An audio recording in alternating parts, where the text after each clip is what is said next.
I want to welcome Mark McCandlish. How are you, Mark? Hi, Roxy. Great to be with you today. By the way, now, I'm not hearing any of the audio that you're talking about at all. Oh my goodness! This is just I'm having so many different tracks playing at the same time, but hopefully that's just going to go away. I'm not sure what's going on, and nobody else is hearing it but me. So, but now it seems to be clearing up a little bit. So I don't know what just happened there. So Mark, here we go. Gosh, starting off with a bang already. So welcome to the show, Mark. Thanks for taking the time. And let's plow right into this. You and I were having a discussion, and later on in the show we will talk about some of the airplane photos that we were sending you from some of our listeners. But we'll cover that a little bit later. Right now, okay. I would like to dive into a little bit of your background and your expertise with, in regards to aviation. And if we can talk a little bit about that, I'm sure the listeners would love to hear about that. Well, I grew up in an Air Force family.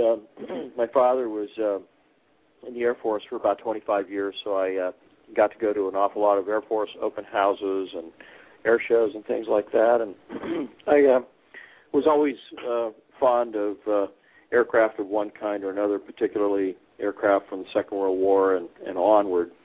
As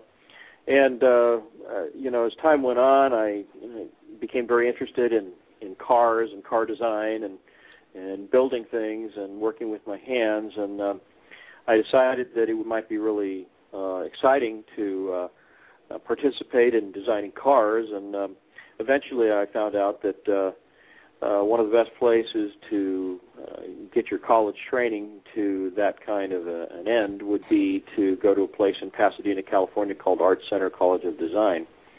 So I, over the years, realized that at that time working for a minimum wage of about $2 an hour simply wasn't going to put me in a position to have enough money to go to this college, because there's about $1,200 a semester back in the late 70s. So I realized that the only way I'd be able to achieve this would be to go into the Air Force for a number of years and get the GI Bill behind me, which is what I went on to do. I wound up taking a number of electronic courses and went to Lackland Air Force Base in Texas for basic training, in Denver, Colorado to Lowry Field for my electronics school, and then up to McCord Air Force Base in Tacoma, Washington, and was assigned to the 318th Fighter Interceptor Squadron, where I worked on F-106s, which were about as old as I was at the time. I think they were built around the early 1950s, which dates back to when I was born. So it turned out that I did go on to college, but about the time that I got out of Art Center, the automotive industry was really starting to feel the pinch of the Japanese imports, and so they were not really hiring anyone, and I wound up sort of being bumped over into the defense industry as a conceptual artist, which I really enjoyed. I mean, I got a chance to climb all over these weapon systems and see how they worked, and it was all about mechanical things, so I found it every bit as enjoyable as working on cars, but after a couple of years of working for General Dynamics as an employee, I found that it was a lot more lucrative for me to work as a consultant to a lot of different defense contractors, working as a conceptual artist and basically trying to breathe life into the concepts for new weapon systems that they had under development. And what I would do would be, go into the company, and they would show me some of the ideas or the concepts, even some of the systems that were being developed by foreign countries like Russia and China, and what their proposal was for countering these particular offensive weapon systems. And so I had the opportunity to look at the blueprints and some of the prototype things that they had developed. And then I would take all this information and I would create paintings that would show these different weapon systems out there in the field in deployment doing whatever it was they were doing. And typically it would be something, that was flying around. like an airplane or a missile or something. Occasionally, I did a few ships and ship-based weapon systems like the Phalanx gun system or Standard missile. Got to participate in a missile loading exercise in Long Beach at the Naval Weapons Station down there, and in fact, right around the same time, my cousin Randy, who's also from Texas and from New Mexico for a while back, got a tour of the USS New Jersey when it was going in through refurbishment down in Long Beach. Got to go all through the ship, and it was a tremendous piece of history. And then as I began freelancing for a lot of different defense contractors, I had the opportunity to be exposed to an awful lot of different technologies, the different kinds of things and systems that were brought into play to defend the United States. And so I got to see an awful lot of advanced technology, some of which is still classified even today, 25 years later. I was just going to ask you, Mark, how much of it is classified that you were privy to? Well, the probably the one that I think most people will recognize, at least in the arena of aircraft systems, is what has been loosely referred to as Aurora. It's a system that was originally developed by Lockheed and later Lockheed Martin when the two companies combined. And that particular situation was kind of what developed into what later precipitated my involvement with the Disclosure Project people and talking about recovered off-world technology and things like this, UFOs and stuff like that, which only peripherally may have something to do with chemtrails. But it turns out that some of the stories we've heard about things that have come here from other solar systems and crashed, those stories are as real as can be, and the technology really has been recovered, and a lot of it has been back-engineered. A lot of it's been incorporated into the very things that we have in our lives today, like our computers and flat-screen TVs and things of that nature. And while the federal government will do everything it can to avoid acknowledging this, there are a lot of people on the inside who will tell you very frankly that this really gave us a technological boost in the late 1940s, and it was really what put us out ahead of the Chinese and the Russians in terms of our technology. So that's interesting that you brought up the Aurora project. I remember when Popular Mechanics finally released a piece on the Aurora project, and I believe that was the probably the early 90s. And wasn't that a sort of a stealth technology? Well, the Aurora wasn't so much a stealth aircraft as a high-altitude strategic reconnaissance aircraft, sort of the offshoot of the SR-71 Blackbird, which was capable of somewhere between Mach 2 and Mach 3. The Aurora was designed as an aircraft that could not only surveil behind enemy lines, foreign countries, from almost out into the reaches of space. It literally was designed as a high altitude, high speed platform. It also, the first generation of that particular aircraft also had 121 vertical launch tubes in the belly of the aircraft, that each one of which was capable of launching a MIRV, or multiple independently targetable re-entry vehicle, with either a conventional or a tactical nuclear warhead. But probably most striking about that particular design was it was one of the largest remotely piloted vehicles ever built. It was about the size of a 737 in length, a little over 100 feet long, and it had kind of a flattened out football shape, and had four high bypass turbojet engines inside the body of the vehicle. It really didn't have any wings or anything, or any tailplanes, didn't have a vertical stabilizer or anything like that. No cockpit, and it had three different propulsion systems. One was the internal engines, which would bring it up to about Mach 2, and there was a transition where the inlets and the exhaust ports for these four engines would gradually close off and an external pulse detonation type of an engine would work on the outside and the tail end of this vehicle, and it would create a contrail. This may be where some of the interest in strange-looking contrails began, because as it was transitioning from one propulsion system to the other, it would create a contrail that looked like donuts on a rope.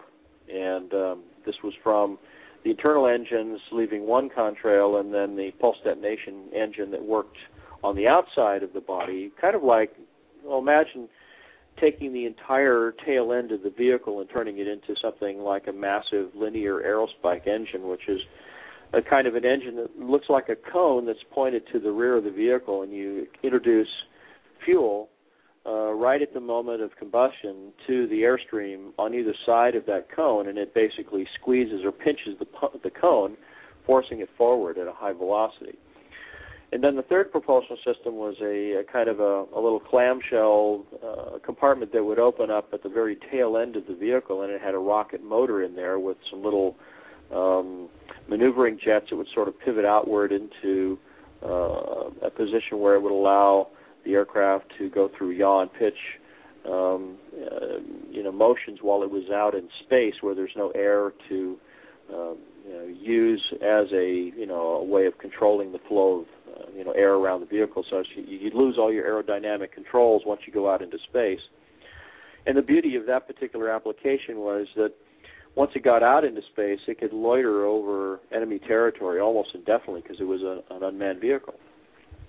So it had a tremendous role in what happened in the 1980s. It went into deployment in the late 1970s, early 1980s, and shortly thereafter, Ronald Reagan came into office.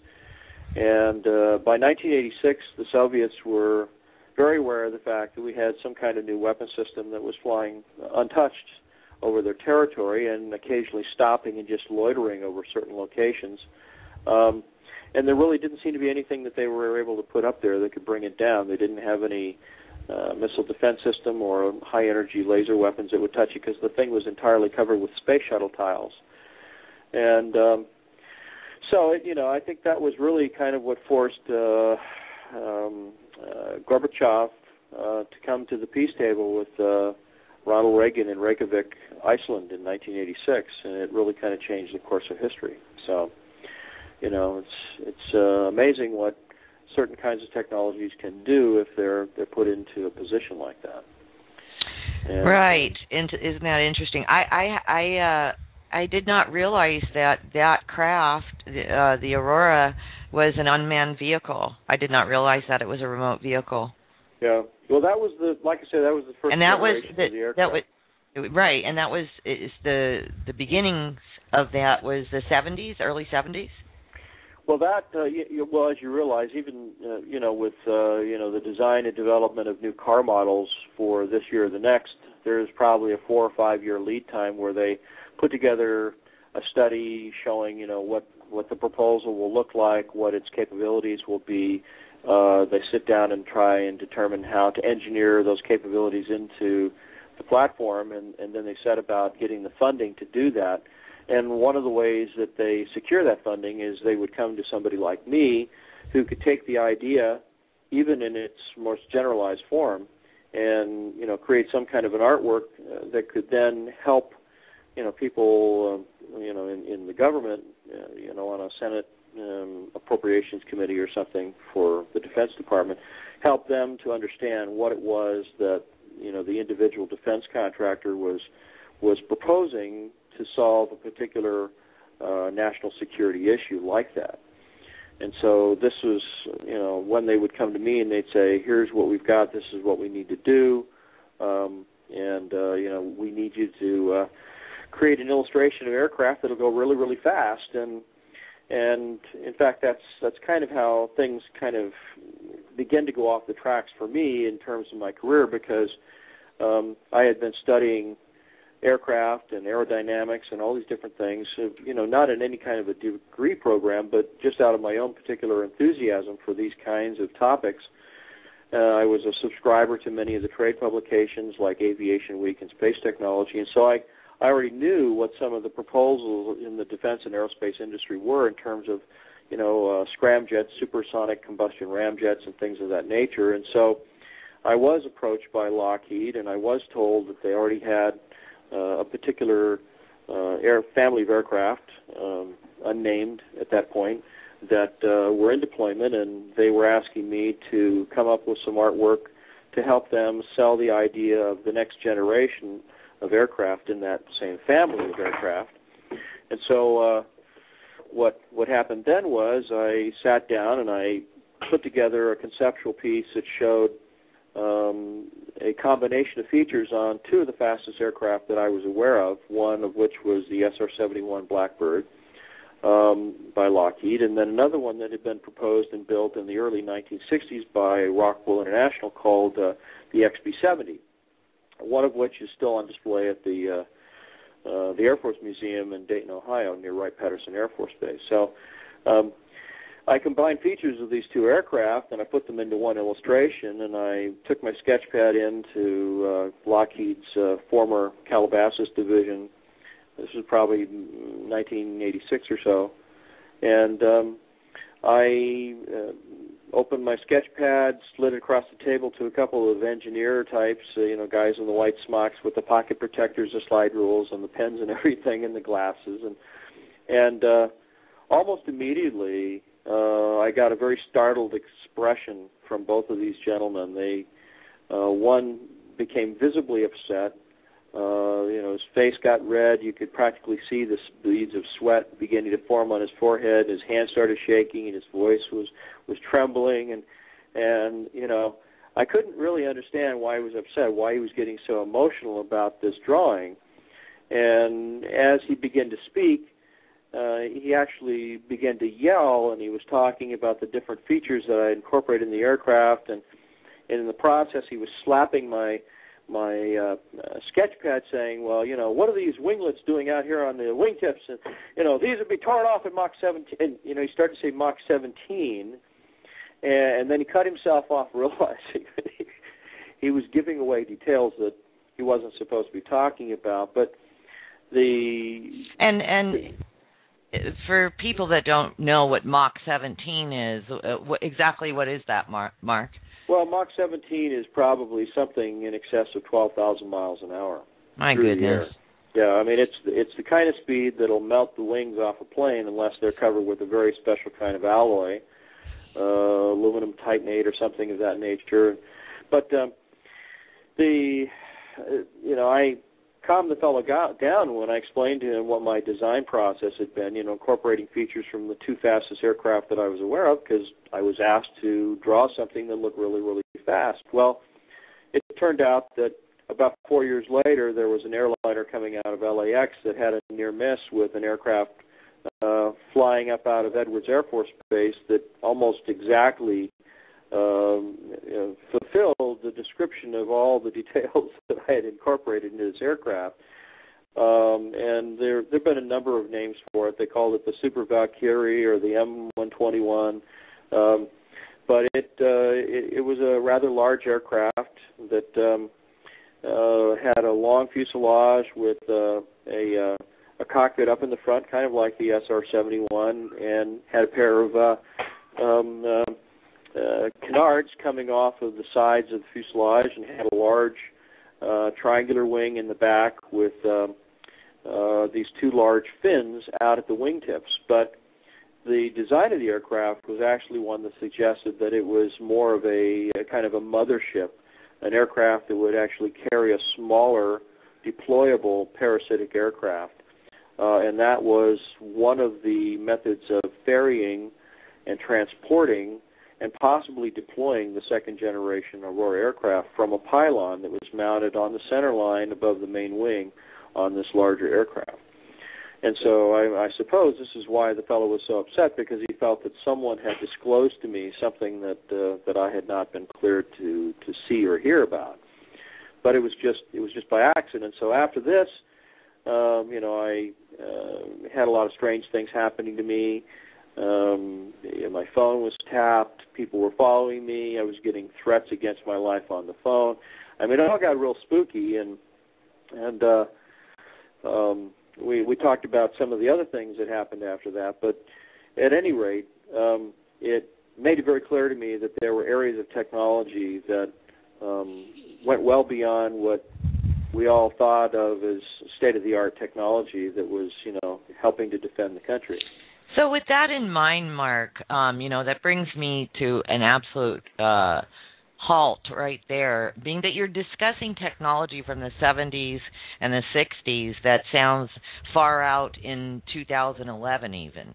So now that's why I go to you to identify craft in the sky when we have some photos, etc. And of course, let's get into chemtrails a little bit. Okay. When I guess I would say, when did you start to notice chemtrails? Being that you're in aviation and you know a lot of the technology that goes back 30 and 40 years, I would say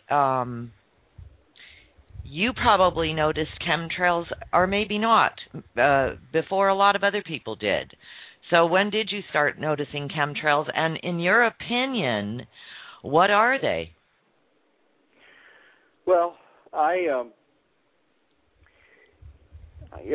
grew up, during a part of my youth, I grew up not too far from where you are right now in Arizona. My dad was stationed at Williams Air Force Base just east of Chandler, Arizona, which is a little south of Phoenix. And so we spent a lot of time in Arizona, and this is back in the late 1950s when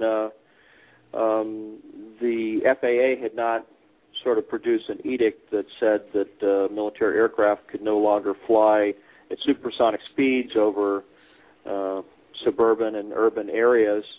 The supersonic shock wave or the sonic boom that people would hear was, I guess, particularly disturbing to livestock and things of that nature. And so eventually they kind of put some restrictions on being able to fly these aircraft in areas like that, and so I was always looking up because I was an Air Force brat, and I knew what that was when that booming sound came by, and little kids that were around me in school would start to cry and get afraid and this kind of thing, and I would say, no, that's one of our planes.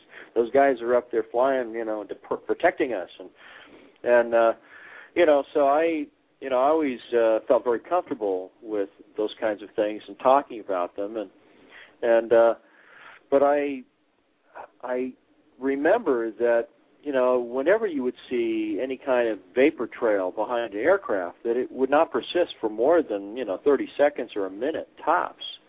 I mean, it really didn't matter what part of the world I was in, whether it was in Germany, when my dad was at Ramstein Air Force Base, or Massachusetts, when my dad was at Westover Field, or whether we were in Arizona. No matter what the climate was, it didn't seem like you would ever see a contrail, a condensation trail, that lasted very long. But then somewhere around the late 1990s to around 2000, I began to notice that when I look up, I'd see a plane going by, and there'd be this trail behind it that would persist not for 30 seconds or a minute, but it would last for, an hour, or through 2 or 3 hours. And if the wind was blowing fairly strong at altitude, these trails would spread out and become clouds.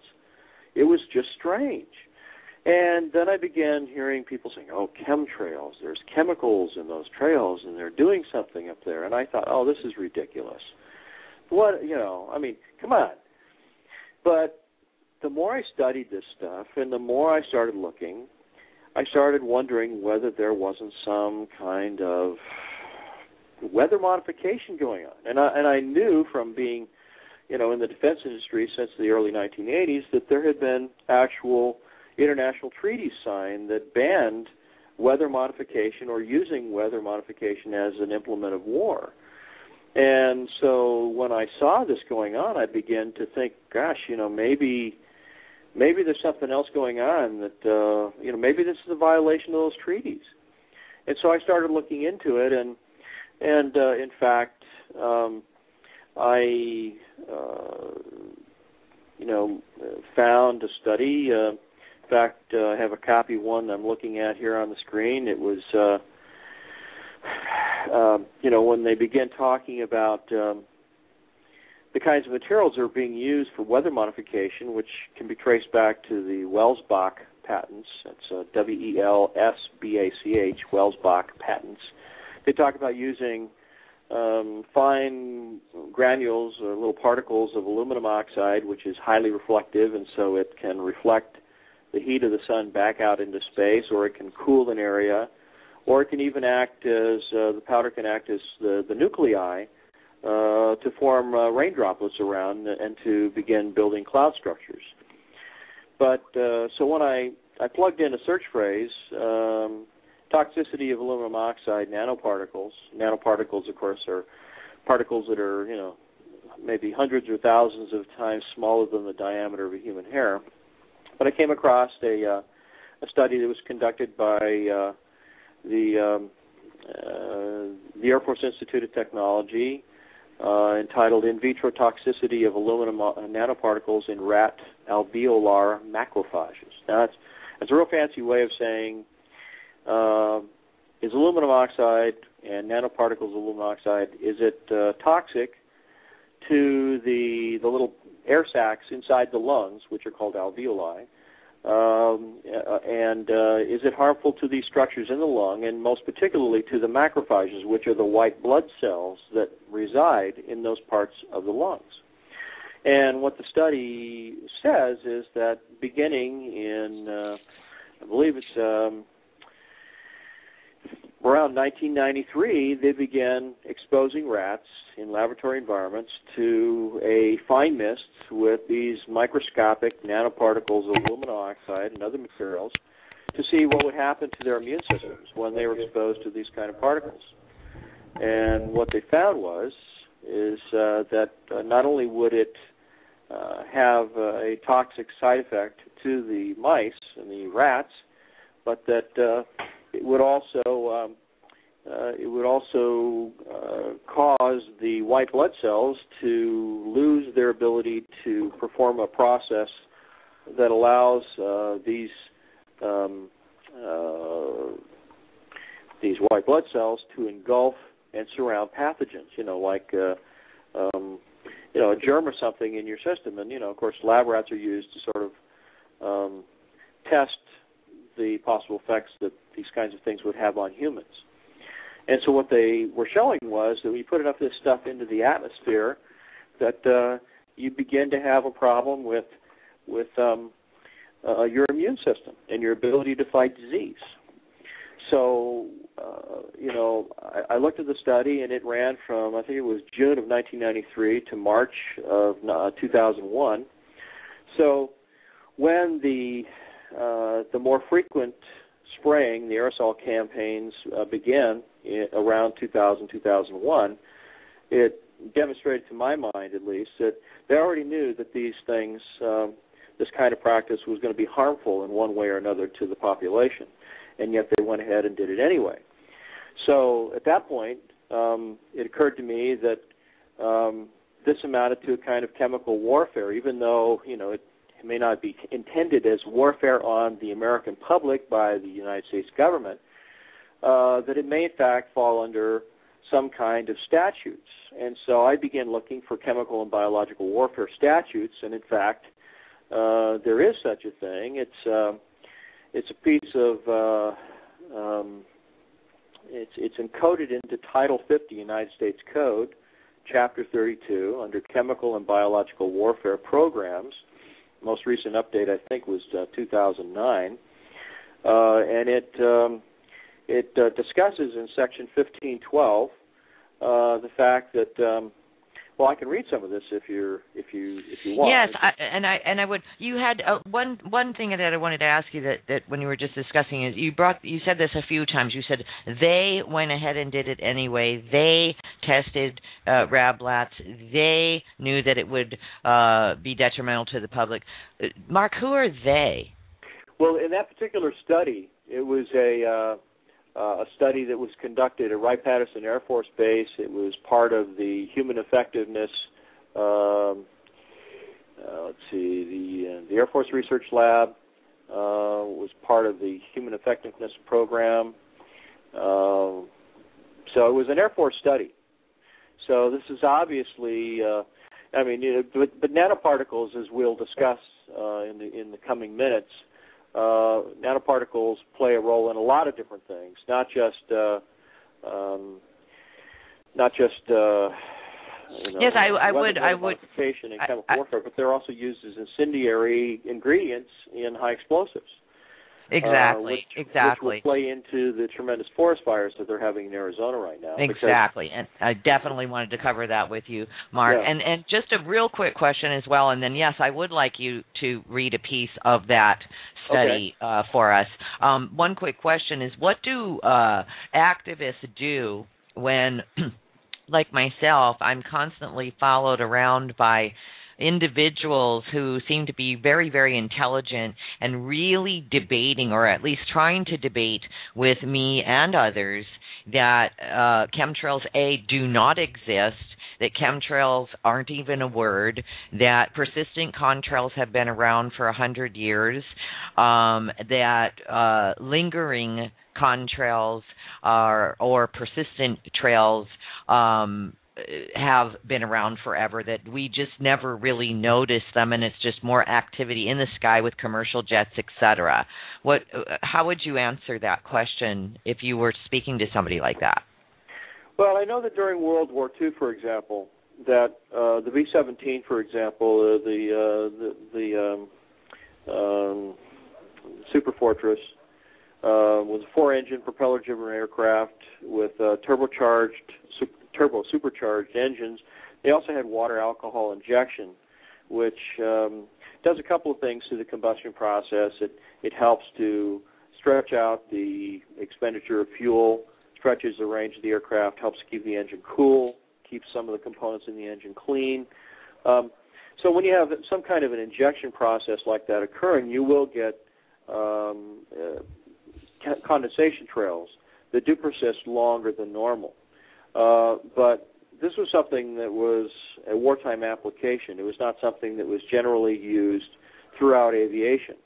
And so as a consequence, people saying that these kinds of condensation trails have been around forever is simply not true. I can understand that there are a lot of people who have an emotional stake in this, because they would never want to believe that the United States government would be, using any kind of materials that might turn out to be harmful to people in this country. Things that we all breathe. I mean, one of the ingredients, several of the ingredients that we know are in these chemtrails are strontium and barium, and if you look up or do the same kind of search mechanism on those other materials, you'll find that if you breathe a fine powder of those kinds of materials enough, it can lead to pulmonary fibrosis, which is like scar tissue inside your lungs. So, obviously there are some documented hazards that will be encountered as a consequence of these materials being put into the air. And my rule of thumb when I see this stuff being used and wonder whether or not there's any kind of fallout from the material is here in Northern California, there's very little air pollution at all. It's completely the opposite of what you see in Southern California with all the smog in the Los Angeles basin. But up here, when these planes begin flying, usually first thing in the morning, we'll start with a deep blue sky.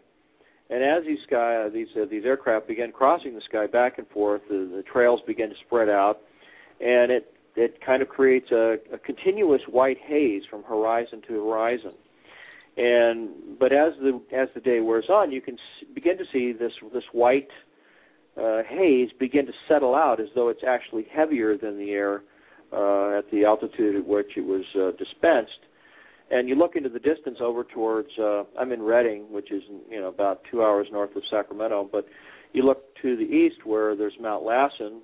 There's a beautiful dormant volcano covered with a snow-capped kind of a glacier. It starts to haze out, not with the brownish discoloration that you find in smog, but with a pure white haze. It's as though a giant fog bank has been dropped down into the environment. Well, we've done a lot of sample testing up here in Northern California. There's a fellow that I know, Francis Mangles, who's a biologist who's been taking samples of the soil from the trees and from the water and the snow and everything, and we're finding that there's something like 6,000 times more aluminum oxide in the environment now than there was just 10 years ago, and higher levels of strontium and barium. And this is, sort of a verification that these components are being dispensed somehow into the environment, and it seems most obvious that they're coming from the planes. But beyond that, I mean, if you set aside the idea of some malicious intent in the use of these materials to somehow affect or change the weather, modify the weather, geoengineering, what have you, there's at least a couple of other uses for the same kind of material, one of which, of course, is introducing aluminum oxide nanoparticles into the fuel stream of a jet engine. Adds a tremendous amount of oxygen to the combustion process, thereby making it more efficient and also extending the range of aircraft dramatically. And in some tests, they've added as much as 40% by weight to the jet fuel itself of aluminum oxide nanoparticles as small as 40 nanometers across, which is really too small to cause any kind of abrasion effects on the turbine blades. But because of the extremely fine particulation of the aluminum oxide particles, the reaction spreads through the material much faster. It has a way of helping the heat of the combustion process to propagate through the material and through the fuel at a much higher rate, which means you get a much faster and more complete combustion occurring. And, of course, this is also the same reason that these things are used in incendiary devices, pyrotechnics, and superthermate or thermite explosives. In fact, if you go up on Google and do a search of superthermite on Wikipedia, you'll see all the different variations of aluminum oxide and other materials that they add into these kinds of explosives to produce thermate. And when these explosions occur, the oxygen, the amount of oxygen that aluminum oxide introduces into the reaction is kind of a continuing reaction. It will continue for a long period of time, and you find that these kinds of explosives are most particularly useful for building demolition. In the controlled demolition of buildings, they put this kind of explosive material around the steel girders, and when the reaction goes off, it can go to temperatures somewhere between 4,000 and 6,000 degrees in a fraction of a second, which cuts through these steel girders like a hot knife through butter. And, of course, that's interesting, Mark. I'm sorry to interrupt you. That's interesting because weren't the studies of 9/11 proving that they found thermite? Yeah, Joseph, I think it was Stephen Jones of BYU University up in Provo, Utah, found all of the known residue that you would find of nanoparticles of aluminum oxide and other constituent materials that are used in thermate explosives. It was undeniable. And so it really suggests very strongly that there were some aspects of controlled demolition employed in the bringing down of the World Trade Center, and including Building 7, which was never hit by any of the debris from the building's collapse or from the planes that hit them. So we know that there was something going on there other than just two planes being flown into buildings. Right, and then speaking of planes and jet fuel, I have a question because it sounds like it's, this aluminum oxide is being added to the jet fuel, and we will get into those nano-sized particles as well a little further. But is this all jet fuel, or is this only military craft, or is this all commercial airliners as well? Well, that's a question I really don't have an answer to. I can tell you that when I really started taking notice of this kind of activity, I went out and I bought probably about the most powerful set of binoculars I could find. They're 20 by 80 fixed focal length Barska binoculars. They're practically mil-spec, and it pulls the planes in really close when I brace myself against something so I can keep my hand steady.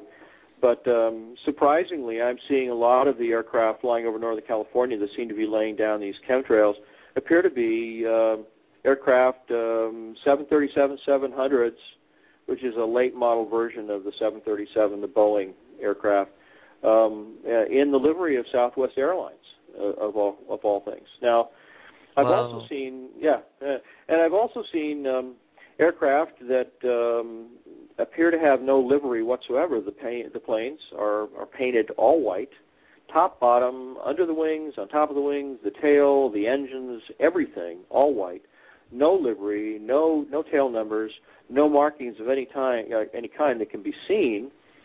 And the only other paint scheme that I've seen with a fair amount of frequency is an aircraft that has a white ventral surface, that is the underside of the wings, the fuselage, and the engines. And then the upper half of this aircraft is a kind of sort of a medium blue, almost like the blue you'd find on a Pepsi-Cola can. And so I went through a kind of a series of searches trying to figure out what airlines carried that particular paint scheme on their 747s, which was the kind of aircraft that I saw with this paint scheme. And it looked like it was, Royal Dutch or KLM Airlines from Europe. Mm-hmm. And I've also seen a number of Airbus aircraft, which, of course, are produced in Europe, that were spraying from not only the engines, but the entire trailing edge of the main wing. So that clearly showed me that this wasn't some kind of, material being added to the fuel and coming out the back end of the engines as some kind of combustion byproduct. It was clearly something that was being sprayed from some kind of dispensing system along the trailing edge of the entire wing. And so that clearly suggested to me anyway that there was some other motive for the stuff being put into the air aside from extending the range of aircraft or greater combustion efficiency and a lower expense, if you will, mm-hmm. in the use of fuel to fly planes from one spot to another. So. Well, and now you're and thanks for answering those questions, because these are general questions that come up over and over and over again when people are trying to put this stuff together. Now, you also had mentioned to me regarding weather modification. We'll back up a little bit because you did mention that. With the weather modification programs and what we are seeing in the sky, geoengineering, chemtrailing, what have you, are these all sort of compartmentalized and separate type programs? In other words, owning the weather by 2025 is a document, military application, and then there, what other purpose would there be? You just mentioned one, more fuel efficiency, cost effective, and then what would be another component to these wingtip to wingtip sprayings? Well, you mean what is the desired outcome? Yeah, exactly. Well, is this wrapped into weather modification? Because we are seeing, in general, a lot of extreme weather and a lot of catastrophes. Our country alone, where bringing up the fires. You and I had a long conversation about the fires that we're experiencing right here in Arizona, and some of the.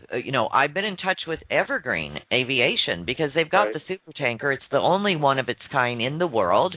It can put out fires pretty quickly, and Evergreen Aviation was telling me that the United States won't hire them to put out any fires. Every fire they've ever put out has been a foreign fire. Mexico's hired them. Israel's got a super tanker. So why aren't we using the super tanker to put out fires? And what are these fires consisting of at this point? What is happening? Why are these fires burning faster, according to the forest representatives, forest, whatever? Why are they burning harder, faster, longer? Can you help us to understand that as well? Well, first let me say that my brother married into a family of policemen, and his oldest son, Edward, became a firefighter. So firefighters hold a very special place in my heart. I've known a lot of them, and they do a tremendous job, a very risky job, and this is why answering your question as honestly as I can is very important to me. Now, a minute ago we were talking about how aluminum oxide plays a key role in certain kinds of pyrotechnics and explosives. One of the reasons is that if you do a Google search of thermite or super thermite, you'll find that one of the reasons that this type of explosive is able to produce such high temperatures and be so devastating as an explosive material is because of the fine granulation, superfine granulation in the form of nanoparticles of the aluminum oxide and other components that are in the explosives, because the reaction is able to propagate through the fine particulation much faster than, say, if you had little chunks of aluminum, because it helps to dissipate the heat of the reaction through the material much faster, so you get a much faster reaction, much higher temperatures. Okay. If you're going to think about using aluminum oxide nanoparticles as a material to have nuclei forming, moisture-forming nuclei in the atmosphere to produce rain, there's some excess baggage that comes along with it. There's some collateral problems that you have, and one of which is that when you put a tremendous volume of this fine aluminum powder into the air, it does the same kind of thing that you have a problem with in volcanic reactions, where you have all of the pumice and the dust and the sulfur and all these fine particulates of materials from the earth blowing up into the air and swirling around. It produces a tremendous electrostatic charge. And so you have a much higher potential for the production of lightning, aside from the fact that aluminum oxide itself is a conductor. So it raises the potential for lightning strikes dramatically in any kind of a thunderstorm that is created using this technology. But if this kind of technology is used over the long haul, say over 5 or 10 years, where you're constantly trying to force a situation in the meteorology of a local environment so that you have more moisture, more rainfall than the standard environmental conditions would allow, you're probably going to get more rain and you're probably going to get more lightning, but you're also going to have this aluminum oxide in the rain droplets settling out as the rain falls. And so it gets into the environment, it gets into the soils, it raises the alkalinity of the soil, so it makes it much more difficult for the microorganisms that help to break down the soil so trees can ingest those nutrients through the root system. So the trees start to die. You start seeing the falling off of populations of the microorganisms and the invertebrates, little insects and things that the birds and the fish eat. But you also see the aluminum oxide sort of becoming embedded in the environment, not only in the soil but also on the trees, in the trees, absorbed through the root systems. And then when the lightning strike comes and the dead trees or the dying trees begin to be consumed in the conflagration, you're going to find, unfortunately, that all that aluminum oxide is going to help to make these fires much hotter, burning much faster across the landscape, very, very difficult to control, very, very difficult to put out, because the aluminum oxide keeps introducing oxygen back into the burning reaction. Now, I've seen fires in Southern California, even back before, the chemtrails and these campaigns started.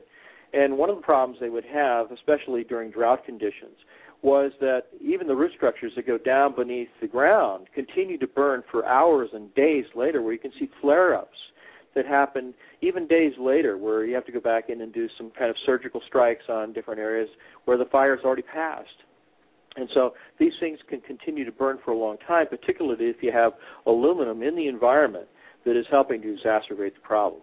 And that's it right there. I was going to ask, is there, being that this aluminum oxide forest fire versus, as you said, normal burn conditions, are there some remedies to this? In other words, are the fire marshals, are they aware You know what I mean? Are they aware that these fires are not normal? I know that I have read quite a bit on this, and they are aware, but they're acting like they don't know why the fires are burning hotter and faster, etc. So are there other components to this? For instance, perhaps with the evergreen, are they already versed and up on this, and perhaps have other additives to be able to put these fires out faster, because they do make some pretty amazing claims? Well, of course, the big problem that you have is that even when you put extinguishing materials like bauxite and some of the other materials, this reddish material they spray from some of the firebombing aircraft, the problem is that these kinds of materials do not necessarily help to completely extinguish the fire, because remember, if you've got aluminum oxide involved with the combustion process, it continues to add oxygen to the reaction. Even when the atmospheric air is cut off, you still have oxygen being introduced into the combustion process because it's in the wood, it's in the ground, it's in the bark of the trees. And so even if you wrap the tree up in a big fireproof plastic bag and cut off its source of any oxygen from the atmosphere, the aluminum oxide is still there producing oxygen that sustains the reaction. And that's the problem. That's why it's so difficult to put out. And so I don't know that there is a solution. I'm not a chemist, and I don't know whether there's a connection between the chemtrails and a specially designed system that would be more effective at putting fires out or spraying retardant on the fires. All coming from one company. It kind of reminds me of, certain kinds of, like the involvement with Monsanto producing and patenting plants that are resistant to aluminum oxide. I mean, why on the earth would they produce, plant crops, food crops that are resistant to aluminum oxide unless they somehow know that this is an element that's being introduced into the environment in dramatically higher levels than we've ever seen before, and possibly and most likely by some artificial means. So, there's all of the things that I've seen here suggest that there are a lot of people who know about this, a lot of people who are involved in it. Whether there's a profit motive on one end or the other, I'm not really sure, but you really have to kind of ask yourself, why the heck are they doing this if it has so many terrible side effects? I mean, not only in the burning of, the forests, what is it, over 1,000 square miles in Arizona and New Mexico right now that have been burned in the last 3 weeks to a month. Yes. So, I mean, this is something that is very upsetting. I mean, when you imagine, I've heard descriptions of people, being escorted out of these burn areas, seeing, herds of deer running through the forest on fire. I mean, it's like that the movie Knowing, where it shows a solar mass ejection hitting the earth, and there's a sense of helplessness that comes with this that's extremely bothersome to me. And but so you have to ask yourself. Go ahead. Mark, sorry. We're at the top of the hour, and I want to let the audience know that because we haven't even gotten to a couple of other debates here that you and I wanted to talk about. We're going to extend another half hour, if that's okay with you. Sure, I can go another half hour or another hour if you want. Doesn't bother me. Well, Mark, that is amazing. Thank you. And for the listeners that are listening, I know that some of you are calling in, and there's quite a few people in the chat room that have questions. I do have a caller. Okay. I have a feeling I might know who this is. I might not. But let's let the caller from Canada come on the line, please. And welcome to The Truth Denied. Who's calling? Hey, Roxy. How's it going? Hi. Who's calling? This is Andrew Schneider. Andrew, I talked to you a couple weeks back there. Yes, Andrew. We were discussing chemtrails there. Yes, we were. Thanks for calling, Andrew. You have a question for Mark? Well, it's just one of the topics that you were discussing earlier about markings on the planes, and we're wondering where we can start or begin to find out who and where in how to launch an investigation. What we need to do is pin down one instance. If we can just get a hold of one plane that we could actually locate these systems, that would be a major step. Well, my suggestion would be go up online and search for it's a downloadable program. It's called Plane Finder. That's Plane Finder. It's a program that you can plug into your iPhone, I believe, or put on or download into your computer at home. And if you are outside and you see a plane flying overhead that has chemtrails coming out behind it, these trails that persist for hundreds of miles back over the horizon and stay there for hours. But if you can catch the plane as it's going overhead, point your iPhone at it and plug in this application, it'll not only tell you the flight number, it'll tell you the kind of aircraft it is, it'll tell you the point of origin, it'll even tell you who the carrier is. And so this is one of the tools that we are starting to use. I've been working with G. Edward Griffin and Michael Murphy, who produced the film What in the World Are They Spraying, and some other folks, Clifford Carnicom. We're all trying to put together a network of observers, people who can kind of track and keep an idea or help us, find, who's operating the aircraft that we're seeing these trails coming from. Now, I can't imagine that someone in the hierarchy of one of the major airlines like Southwest or KLM, any of these companies, if they're using these, range extenders in the fuel, if there is any kind of, competition-sensitive secret within the industry as to whether or not they're using these kind of additives in the fuel. And so I think that it might be a good idea to just, be very direct and ask someone in the corporate headquarters of these particular companies if, in fact, they are using these range extender, aluminum oxide nanoparticles and things like that. But I admire your willingness to kind of pursue this and try and figure out who's responsible. I know the Roxy has done some groundbreaking work in this area in terms of the planes that are being operated out of I think it's Pinal County Airport, northwest of Tucson. So something that you can even see on Google Earth. You can see the big storage tanks for the materials that the planes are loading and dispensing in the air.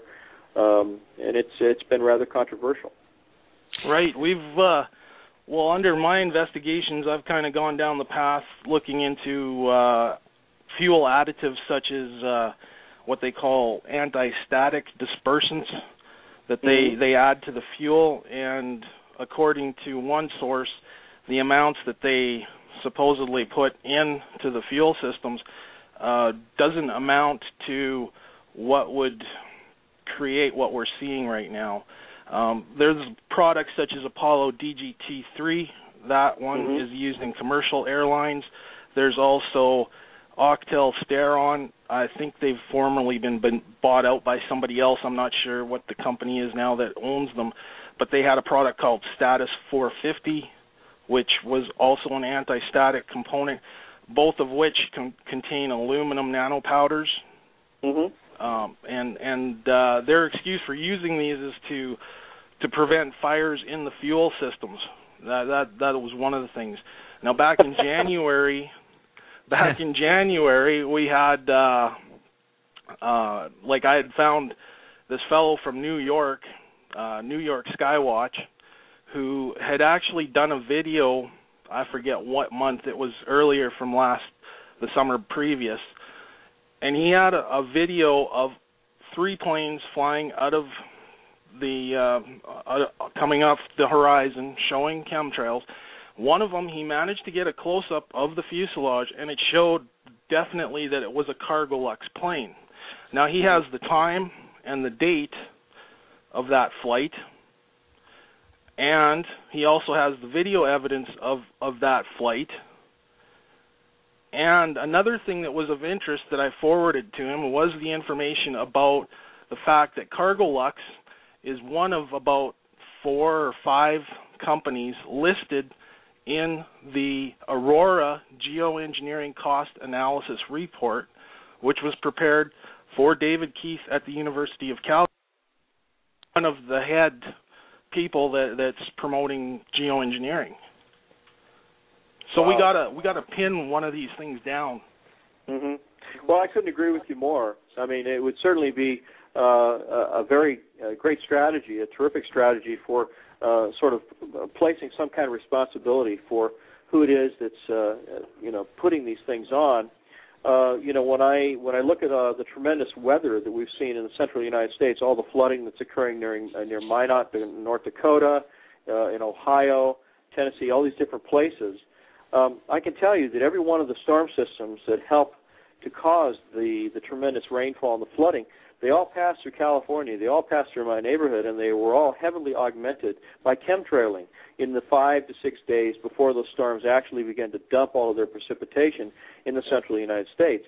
So from my point of view, we're talking about a process that has been artificially augmented, purposefully augmented in my view, and may well be actionable in a court of law for damages. Now, under the chemical and biological warfare statutes that I've got here under Title 50 United States Code, Section 1512, it says very clearly, as you read down through the different sections, that one of the requirements is that the Secretary of Health and Human Services has a requirement to inform the local governments of when and where the transporting, testing, and disposal of such materials is to take place. And this is it's paragraph 4, section 1512A, and it says the Secretary has provided, one of the things he needs to do, section 4, is that the Secretary has provided notification that the transportation, testing, or disposal will take place except where a presidential determination has been made, and A, to the President of the Senate and the Speaker of the House of Representatives at least 10 days before any such transportation will be commenced, and at least 30 days before any such testing or disposal will be commenced, and B, to the governor of any state through which such agents will be transported, such notification to be provided appropriately in advance of any such transportation. So this says that the governors in the individual states, and this will probably include the provinces that you have up in Canada, these people should know. It should be on their desk. These are people that are aware that this is going on. And now I'm not aware that Canada has anything similar to the Freedom of Information Act the way we have here in the United States, or at the state level, the Public Records Act like we have here in California. But I would imagine that if there are some concerned citizens out there, that what they should do is begin a letter-writing campaign to these people in government and demand to know what's going on, who's doing it, and why. Because, as I said, I think the damages are actionable.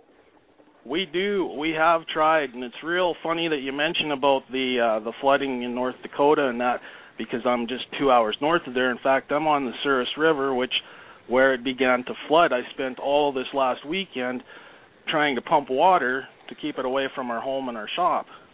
So I know all about that. It was a good thing, though, that I was aware of these issues about geoengineering, because earlier this spring I knew from the amount of particulate that they'd been spraying during the winter how much excess snowfall we were going to have, that I'd better do something about it and put a dike in around the back area of the creek. And that saved my butt. So more people have to be aware of this stuff. But as far as talking to the politicians go, now the state of North Dakota is kind of pointing fingers at Canada, but, I mean, who's doing this deposition of particulate matter, right? Yeah, it doesn't exactly. It doesn't recognize borders. So yeah, that's right. We got to find out who's doing this is what it comes down to. I couldn't agree with you more, Andy. Andrew, thanks so much. And Mark, Andrew does some helps Mike Murphy and Edward Griffin. Yes, he does. So he's definitely inside of this, and he's really quite the activist and quite the investigator as well. And I think this is also, being that we are covering a little bit about Andrew brings up some really good points, going after the actual culprit. Why don't we talk a little bit about the lawsuit that you and I are a plaintiff on? Right. Well, there's an individual, Joe Marmon, who's putting together a class action lawsuit that will cover the various aspects of what's happening as a result of and as a part of the chemtrailing activity that's occurring across the United States. These activities can be documented. If you can find a live feed from any one of the NOAA, National Oceanographic and Atmospheric Administration websites showing the satellite raw feed, you can see the chemtrails being laid down. I mean, the funny thing about, well, it's not really funny, but the odd thing about some of the storm systems that have passed through Northern California in just the last 2 to 3 weeks is that we had an oddly directed jet stream going up into the Gulf of Alaska where it's very cold and then sweeping back down along the west coast of Canada and the United States and then cutting inland and showing almost no cloud cover in those areas. And then suddenly, they would say, oh, we're predicting, the possibility of cloudy skies this afternoon. And I almost immediately thought, well, that means they're going to start chemtrailing first thing in the morning tomorrow morning. And sure enough, that's exactly what happened. And I had never seen a campaign of chemtrailing as heavy as we saw it in the last 2 weeks, where the planes would come in, they would start spraying anywhere from 4 to 6 o'clock in the morning, and there'd be dozens and dozens of sorties going back and forth, north and south, mostly at a crossways, at a right angle to the actual path of the jet stream. And, by 10 o'clock in the morning, you couldn't see the sky. It was completely hazed over. And then you could see through the haze that they were even chemtrailing at another stratospheric level above the stuff that they had already put down. I mean, it was dramatic, and you would see these tremendous cloud formations that would begin to materialize in the Sierra Nevada mountain range to the east of where I live, over near Mount Lassen. And then you could watch on satellite as this cloud system, this storm system, seemed to just appear out of nothing as it passed over Northern California, and then begin to grow and augment and become much bigger as it passed across Nevada, Utah, and into the high plains, and then into the central United States, where it began to dump all this precipitation. So, I mean, even some of the tornadoes that hit in the small community of Joplin 3 weeks to a month ago. These were storm systems that were generated using chemtrails. Now, so the question becomes, why and what would be the purpose of weather modification? This document that you and I talked about earlier, Unless Peace Comes, the subtitle being How to Wreck the Environment, was written in 1968 by Gordon J.F. McDonald, who was the Associate Director of the Institute of Geophysics and Planetary Physics at the University of California in Los Angeles. And he talks about employing weather, assuming, he says, our present primitive understanding of deliberate environmental change makes it difficult to imagine a world in which geophysical warfare is practiced. Such a world might be one in which nuclear weapons were effectively banned and the weapon of mass destruction of choice were those of creating an environmental catastrophe. So it says very clearly that people were conceptualizing, even back in the 60s, talking about the possibility of being able to, create a situation in which the weather might be not only managed, but might be manipulated in a way that makes it more difficult for, say, an enemy nation to logistically support its troops. In other words, like at the end of the Second World War, when the Germans got bogged down as they were moving into Russia, the weather became so bad that the tanks were getting stuck in 2-foot deep mud, and then the mud would freeze overnight, and the tanks were effectively immobilized simply by having a weather system that came in and benefited the Russians in the defense of their homeland. So, you can see very clearly that weather, if it is effectively controlled and manipulated, can be used to influence the political structures around the world. It can influence the ability of resources to get from one area to another. You can destroy an enemy's crop production so that people have no food, and you see an uprising in the populace against the war because people can't feed themselves. There's all kinds of things that can be used in this process that don't involve nuclear weapons or even dropping bombs of any kind at all, where you can simply sort of manipulate and force the people in opposition to your viewpoint to comply with whatever your desire is.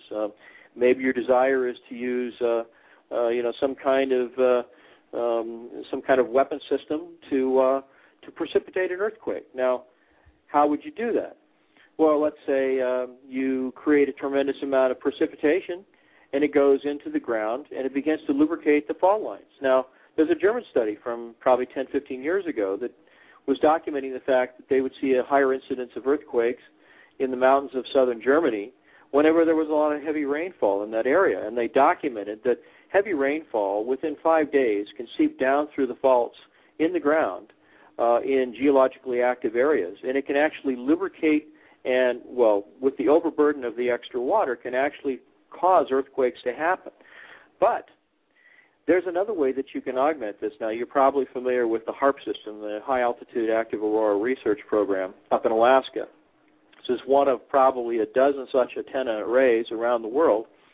And if you have, say, 1,000 antennas, and each one can produce, say, 100,000 watts of power, and you time the broadcast of that energy from each one of those antennas in a very, very precise, fraction of a second intervals, so that the energy, the broadcast energy from each one of those antennas operating, say, at a microwave frequency like the microwave oven in your house, those frequencies can be timed so that they will all arrive at the exact same moment in the exact same location. And if you have 1,000 antenna that are all broadcasting at 100,000 watts, you can literally have the release, the overlap, if you will, of all those signals at one spot and release billions of watts of microwave power. Now, if the ground down in the fault lines is saturated with water and you suddenly unleash a tremendous amount of microwave energy into that water,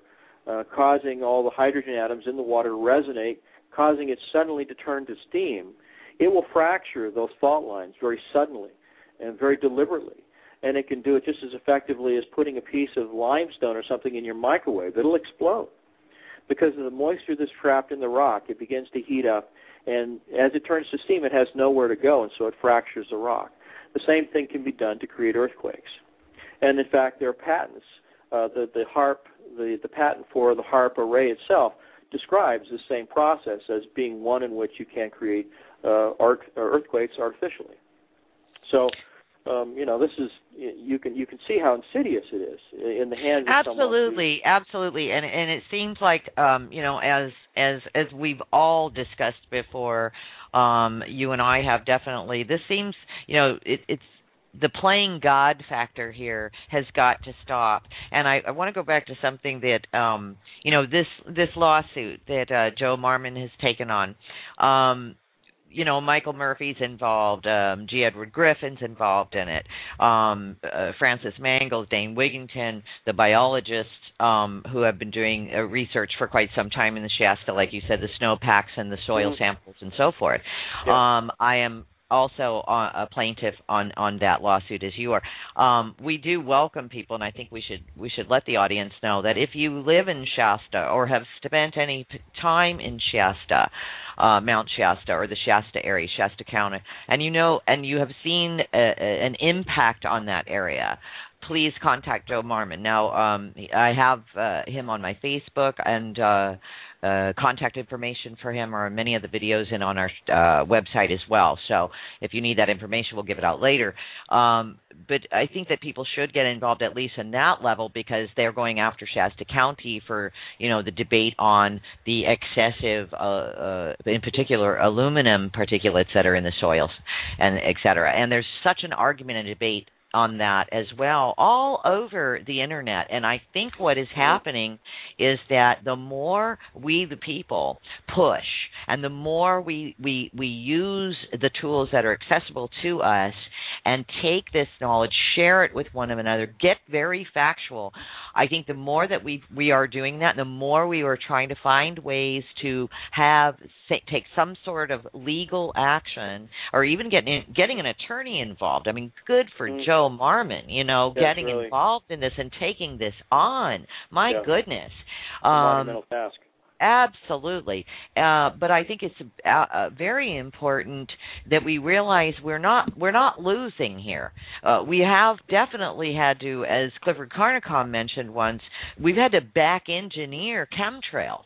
I mean, my Lord, we you know, and the general public shouldn't be. We shouldn't have that task. You know, you mentioned, you know, again earlier in the show, the WellSpec patent. You know, yes, that is an extreme, obvious, straightforward, if you ask me, document that absolutely proves. It doesn't take a genius or a rocket scientist to read through that one, okay? And that is totally and thoroughly debunked out there, because we do have a covert operation going on and infiltrating everybody's groups and everybody's forums. You know, they're coming in like they sniff us out, and basically now they're just, you know, instead of saying, you know, the typical, you know, oh, chemtrails, you know, we just have more traffic in the sky, this and that. They're coming in and badgering us with some serious, you know, the WellSpec patent, you know, just because it's a patent doesn't mean it ever went through, or it isn't in use, or it hasn't been applied. The problem it's a typical strategy, though. I mean, when you find people that they can't really, you know, undermine your argument, they try to undermine your credibility by saying, well, it's just a patent, it doesn't really have to work, and, you know. But the fact is that,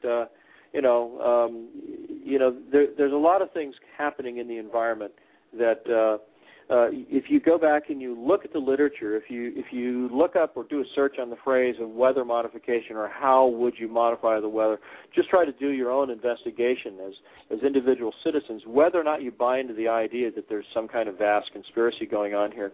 You find, as in this 1968 document we were talking about earlier by Mr. McDonald, that you know, they say that the key to geophysical warfare is the identification of environmental instabilities to which, in addition of a small amount of energy, release vastly greater amounts of energy. This is basically the concept of a chain reaction, where if you add something into an existing system that's already in a condition of instability, that you can get it to react in a way that magnifies what you have done.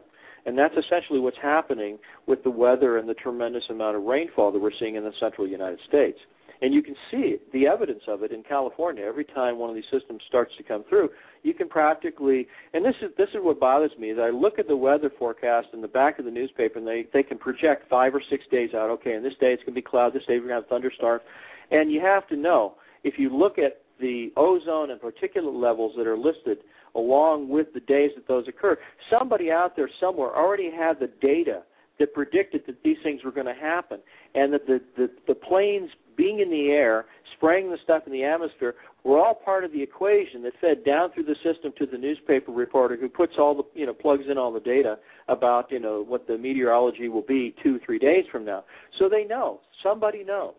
We just have to figure out how they know and where the paper trail ends, where it originates.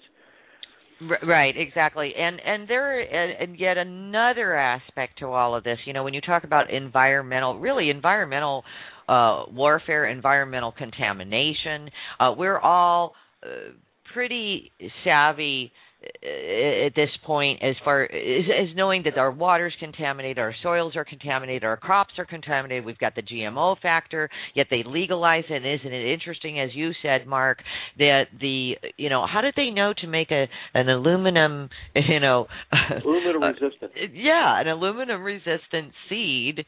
How would they know that ahead of time when they didn't even know anything about the soils and everything? But Morgellons, however you want to pronounce it, tomatoes. But, Clifford Carnicom just released an astounding piece that I was sent, about a week ago. And this is mind-blowing about Morgellons. Now, it also coincides with another doctor who's doing work with Morgellons disease, who's out in Cyprus, the country of Cyprus. Her name is Carolyn Carter.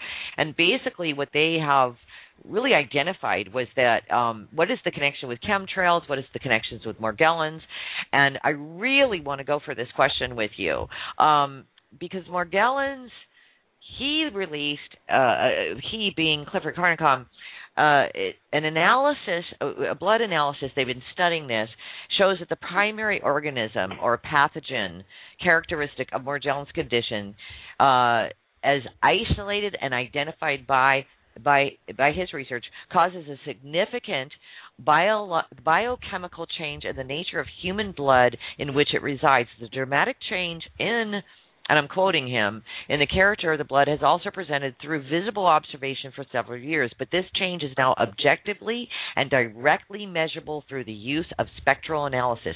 And basically what they are saying, they go on in the report, and I will post that later for people to read it, and I'll pass it out in the news group.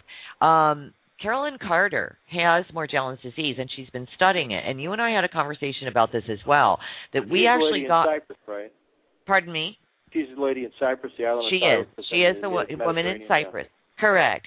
And she's been studying Morgellons for, I believe, 6 years. She has contracted Morgellons disease, hence more, looking for the cure. Now, Clifford and Carolyn Carter also agree that it's environmental, that whatever this is, whatever Morgellons it is being caused by the environment. Although Carolyn Carter believes that it is directly linked to genetically modified organisms, which can be environmental as well.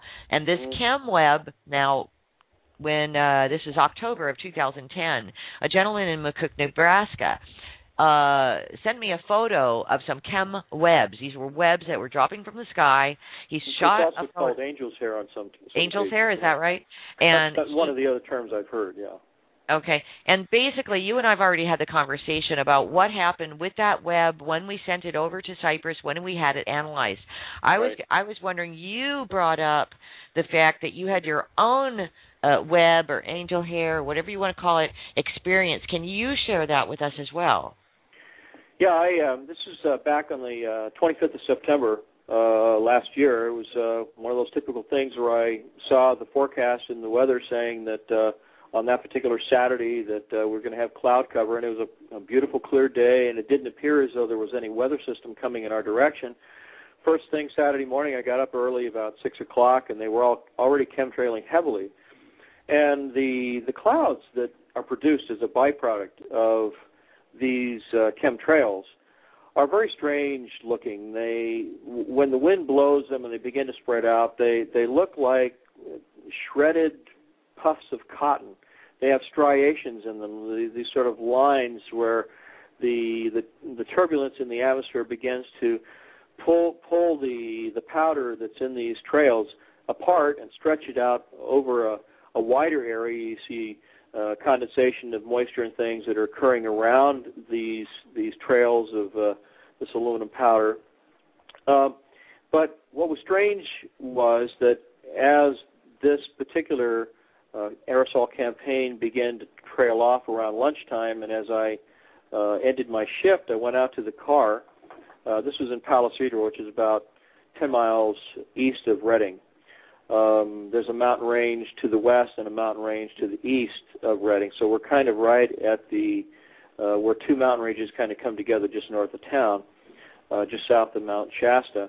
And there was this white stranded material laying across my car and on the driveway, and I'd heard some of the things that Clifford Carnicom and other people talked about in terms of a rare fungus and desiccated human blood cells and other things being in this material. So I was very careful not to touch it, and I had a stainless steel implement that was about 8 inches long that I used as kind of a makeshift set of forceps to pick this stuff up. And I got a sterilized jar from in the house, and as I was lowering this material into this jar, and this is just at room temperature, as it seemed very sticky, and as I lowered it into the jar, it rolled itself up into a ball. It was the weirdest thing I'd ever seen. It was almost as though the material was alive.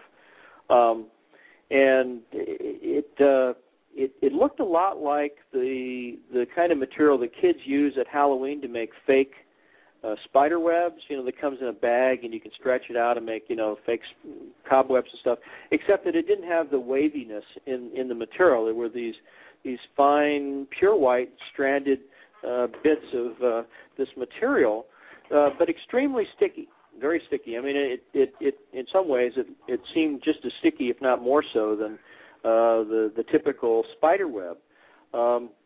But as the day went on, I mean, the young lady who replaced me at the end of my shift came in, and she lives over on the west side of Reading, and she said this white stuff was draped all over town, all over the trees, the cars, the driveways, the street, everywhere. It was all over the place. And so if there's some biological aspect of this material that's harmful, such as Morgellons or any other kind of pathogen, you can just imagine that this is like biowarfare. I brought the stuff home and put it in the refrigerator. I was out in my driveway, and this was probably the strangest thing that I've ever seen. But it was about 10 minutes to 2 o'clock on that Saturday. It was the 25th of September, as I was saying. And I looked up, and I saw something up in the sky. And I got out this powerful set of binoculars I talked about earlier, and there was this object in the sky, probably somewhere between 600 and 1,000 feet up, and it was a clump of this chem web kind of material, and there was a stiff breeze blowing in from the northwest, but this clump of material was locked in place. It was the strangest thing. I mean, I've written several scientists about this, Tom Beard and some other people, and asked them, what in the world would make some kind of a synthetic material hold its position in the air without any, there were obviously no fibers extending from that had snagged on any trees or telephone poles or anything in the neighborhood, but this thing remained in a fixed position against a stiff wind, and I just couldn't believe it. It wouldn't move, and it stayed there for probably 15 minutes as I watched it through the binoculars, and it gradually began to sort of disintegrate and come apart and drift away, but the main body of it stayed in a fixed position for the better part of 15 minutes against Mark, the wind. doesn't that go against all physics, though? Well, it really does. I mean, but the only thing that I can think of, and this is just me sort of trying to figure out on my own mind what could cause this. I know, for example, that there was a device that Nikola Tesla had designed that used a powerful magnetic field to hold a piece of aluminum suspended in the air in a fixed position. And I know that, we've been talking about aluminum oxide being a chief component in the chemtrails. So if there's aluminum oxide in this synthetic fiber that seems to be accompanying some of these aerosol campaigns, that it may be possible that there's a powerful magnetic field somewhere in the environment when this material is dispensed, that it may actually hold its position in the air. Now, I remember reading one analysis that was done of a material like this, and it was a discussion by, I believe it was a panel investigating the idea of doing geoengineering, when they wanted to be able to create a material that would accompany the dispensing of the aluminum oxide nanoparticles, that when it went out the back end of the dispensing system, whether it was a jet exhaust or off the wing, the trailing edge of the wing, that it would use sunlight to heat itself up and then use just the environment itself to loft the material into the atmosphere and keep it in the air for longer periods of time, up to 2 or 3 weeks. And one of the things they came up with was a kind of long chain polymer that sounded very much like they were describing the components to spider web, that would, once it was exposed to the sunlight, would actually rise, create its own kind of convection current that would keep it in the air for longer periods of time. So, that may be the purpose behind the chem webs. I honestly don't know if that's it, but, if I was to speculate, this is kind of where I would, that's a direction I would be thinking about. Now, it's interesting that you described, when you put this web into this jar and it kind of curled up, because quite the opposite occurred with Carolyn Carter when she put it into some ozone water in a petri dish under a microscope, a field microscope. In her case, she has Morgellons disease, and this fiber grew and then sort of reached out towards her as if it was trying to communicate with her. And you did bring up a really good point about the electromagnetic aspect of all of this. Do you think, by the way, in relationship to the planet, do you think our plasma field, or even maybe the entire planet for that matter, has reached a stage of instability? Well, not being a geophysicist, I can comment on what I've read about that particular subject. And my understanding is that the ionosphere, which is one of the key components in the use of the HAARP system, is heating up the ionosphere and causing the atmosphere to rise, just like the convection current that you would find above a candle where heat rises. If you use the array of HAARP antennas in Alaska to heat up an area of the ionosphere with basically the dumping of a large amount of microwave energy into that particular region, you can cause it to rise, and as it rises, it draws up a section of the atmosphere, and typically, the atmosphere contains a certain amount of humidity and moisture, and so as that moisture rises up in response to the heat that's imparted to the ionosphere, the moisture that is in that part of the atmosphere that rises up in a kind of an artificially generated low-pressure system, that moisture condenses and begins to form a cloud. And then it can become a storm system, depending on how dramatic the initial impact of energy is on the ionosphere. Now, just like the HAARP array, the natural system, of course, is the activity on the sun. Now, when you have sunspot activity, in particular, these magnetic storms that occur on the surface of the sun, they produce a tremendous amount of highly charged particles that go out in all directions from the surface of the sun in what is called the solar wind. And these highly charged particles, depending on the strength of the sunspot and the storm that's occurring at the time, including these what are called CMEs, or coronal mass ejection, where you actually see material from the sun that's being basically spit away or ejected away from the surface of the sun because of the violence of the activity there. These materials, if they come in the direction of the Earth, will impart a tremendous electrical charge to the ionosphere of the Earth, and it affects the weather all the way down to ground level. It can change the direction of the jet stream.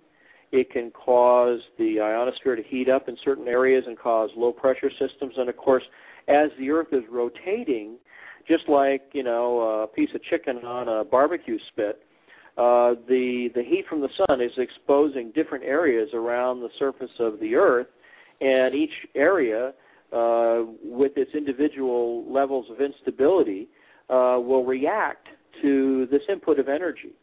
One of the things that makes Northern California a very good candidate for weather modification is the fact that we have these two sequential mountain ranges, one along the coast, and then again just to the east of where I am, the Cascade Mountains up in Washington and Oregon, and then it sort of becomes a Sierra Nevada mountain range as it comes down into California. But you have to remember that when a tremendous volume of moisture-laden air comes in off the Pacific Ocean going from west to east, as is the normal course of the meteorology, that when this air encounters a mountain range, the pressure behind it forces that air mass up higher into the atmosphere, basically like a kid on a skateboard going off a ramp. It goes up into the air and it's pushed up to a higher altitude where all of that moisture that's in the air begins to condense and form a weather system. Now, that is what you would call an area of regional instability, just like this fellow talked about in this article that I was quoting from earlier. And it is the ability of, whoever is doing the weather modification to actually inject additional material into the instability of the process to augment it and magnify it and make it more powerful. And that's exactly what's happening when the sun's going down, or even when the sun's coming up. I can look out to the west and I can see the planes out on the coast, far beyond the coastal mountain range, spraying chemtrails back and forth, often as the sun is going down. So this is a time when you have warm, moisture-laden air coming off the ocean, approaching this first mountain range, and they're augmenting it by adding this additional material, so that as the weather system comes in at the fall of night, and the air begins to cool down, it exaggerates the cooling process. So as the air is pushed up over the mountain range, it creates more clouds and more storm systems.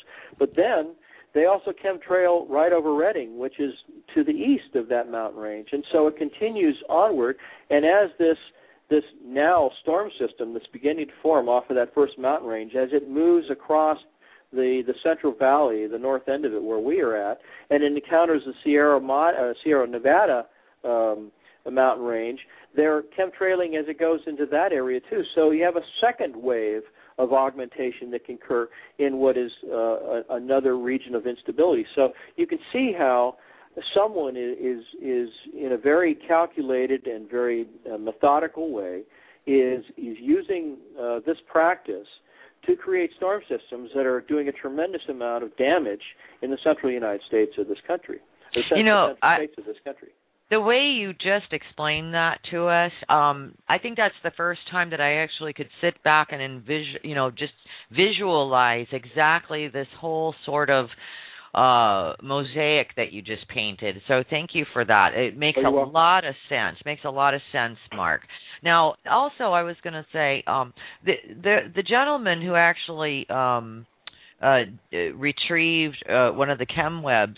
He someone just sent me. He said something in the chat room, and he wants to let you know. He said that one of the samples that he lost, it was hooked to a pile of bricks, this chem web, and when he broke it off, he said it shot up like a helium balloon and just went straight up in the air. Now, is that crazy? I wish I had that on video. Yeah. I mean, what would even cause that? Well, that is spooky. Isn't it? Oh, it is. I mean, because I like to experiment with electrical systems. Of course, I'm very interested in things like anti-gravity propulsion and things like that, and advanced technologies. But there's a fellow I know by the name of Mark Bean who built a lot of special effects, high voltage Tesla coil systems and things for the movie industry, and some of the things that happen down in Las Vegas is the different performers put on their shows and things in the various casinos down there. And he showed me something one time where he took a number of different diameters of copper pipe, and he basically rammed one down inside the other until he had what amounted to about a 1.5-inch diameter piece of copper tubing with a hole down through the middle of it that was, maybe 3/4 of an inch in diameter. And then he took a powerful rare earth magnet and he dropped it down through the middle. And he challenged me ahead of time. He says, do you think that if you dropped this magnet through this copper pipe, you'd be able to put your hand down at the bottom fast enough, using the same hand, hold it with one hand and drop the magnet with the other? Do you think you can get your hand down to the bottom of the tube fast enough to catch that magnet, as it drops through the tube? And I said, well, I think so. So he hands me the magnet in the copper tube. I drop the magnet through the tube, and I whip my hand down to the bottom of the tube, and the magnet doesn't come out. And I thought, what in the heck is that? He says, look down in the tube. And so as I look down in there, the magnet that I had dropped down in the tube is slowly floating down through the copper pipe. And I said, what on earth is going on here? And he says, the magnet is floating downward on its own reflected magnetic field because copper, of course, is a conductor. So it causes me to think that there must be some other conducting capability, some kind of property to this chem web material that causes it to either conduct electricity or carry an electrostatic charge that attracts it to the higher altitudes of the atmosphere. Isn't that interesting? That's very interesting. Like I said, I have the sample in my freezer right now that's been there since the 25th of September, and I really haven't found a place that I thought might be able to do an unbiased I certainly analysis. I certainly hope it's not putting off, and I'm being serious about this, some kind of electromagnetic pulse. Yeah, well, we had talked about this last night on the phone. I just wondered, it's been in there with my food all this time in this jar. I just wonder if my food's being irradiated or something, but hopefully not. And Mark, I was going to ask you, being that now we're going into a direction that I really would like to hear your comment. There's a consensus of quite a few people out there who write us, and they are convinced that chemtrails are really a part of a sort of a covert ET program. In other words, they believe that these chemtrails are there to hide the extraterrestrial craft and such. And there are also those who think that these chem webs that are coming in are really not coming from the airplanes, that they're actually sort of seeding the planet with these webs that might have some extraterrestrial biology or something in them. What do you think about all of that? The first time I heard that discussion, as many of your audience members are probably sitting back waiting for my response, and they're going, "Oh, come on, you can't be serious. Oh, I'm turning the channel." Well, don't turn the channel, and I'll tell you why. Because I didn't believe that.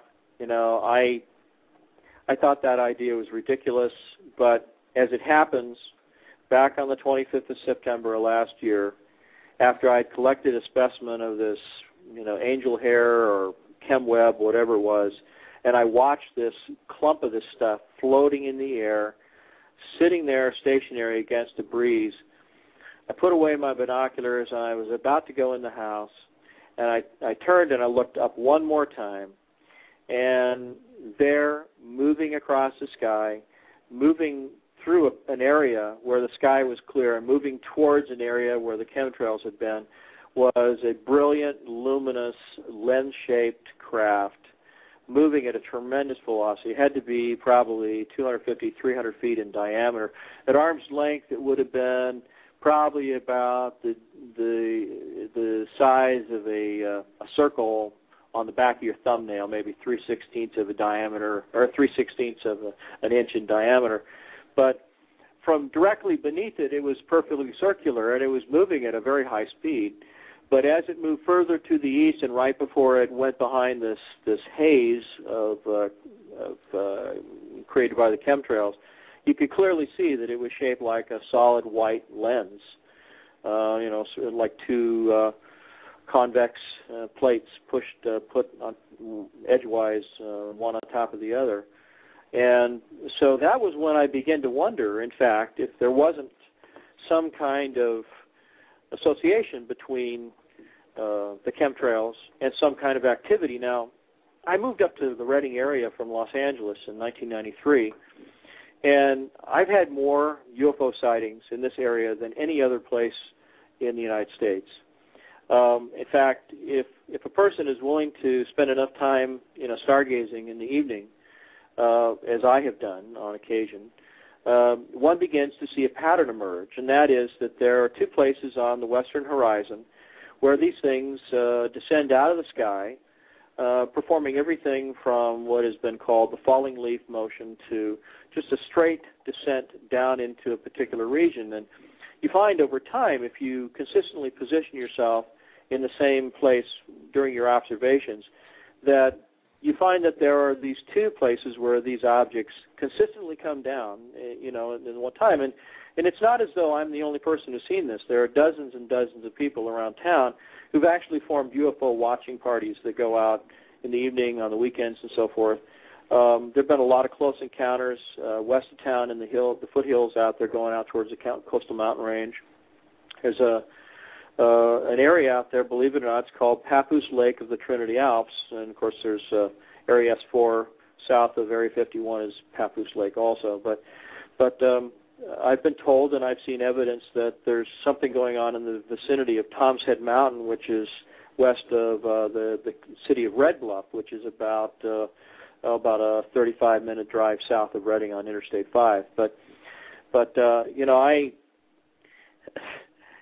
I would have been able to, you know, pass these things off as being, you know, meteors coming down or something of that nature. But you know, having been kind of an astronomy buff as a kid, I know that when a meteor enters the atmosphere, it enters at a slower speed than it ends up, you know, going as it disintegrates. It accelerates as it falls, just like anything else would. And the problem with these objects is that they're not accelerating. They're actually slowing down as they come down out of the sky.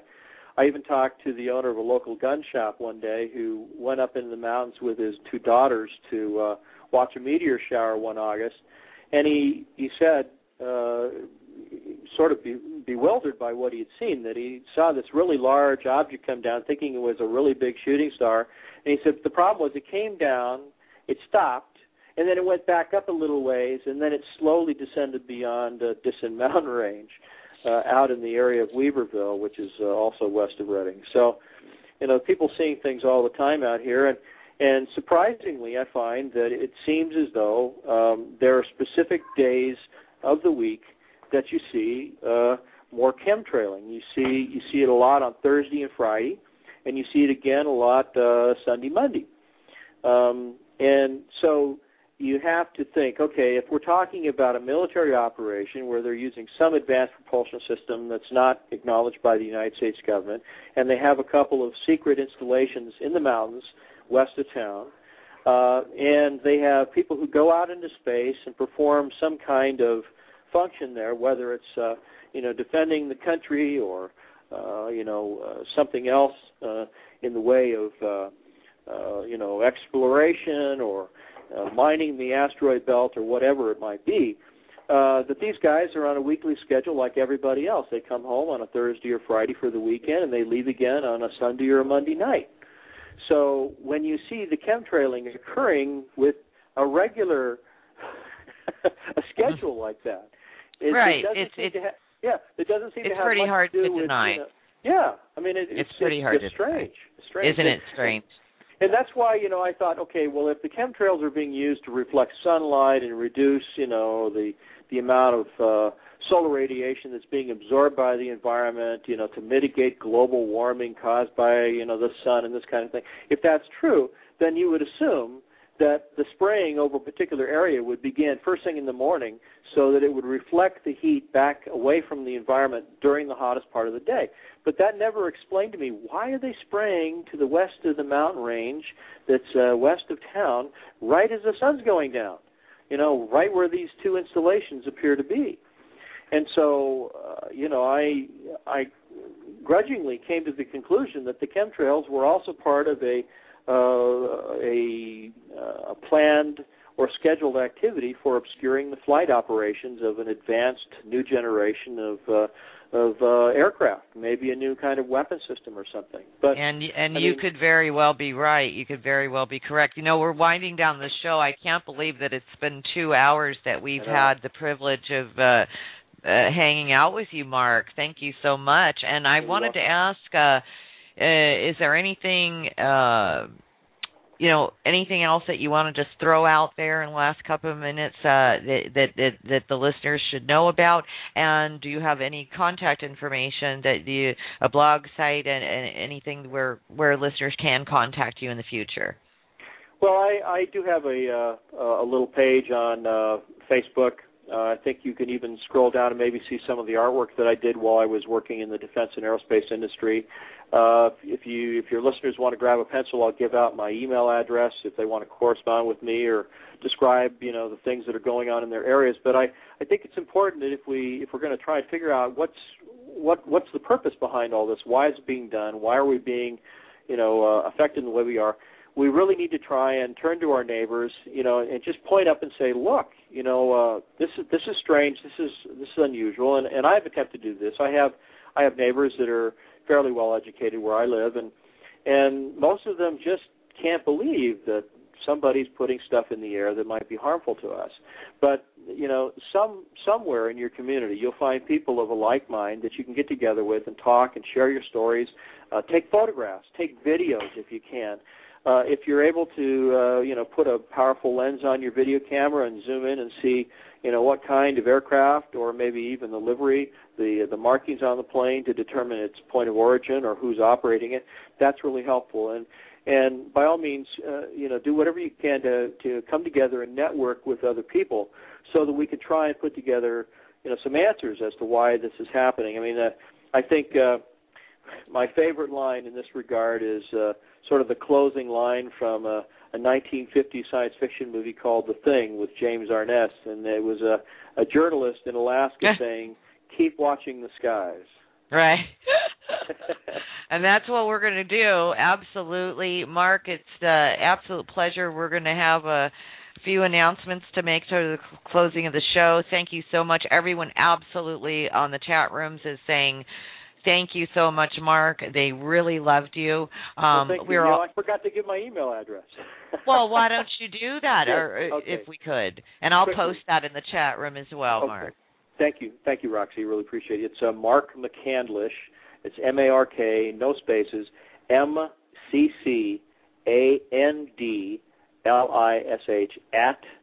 @gmail.com.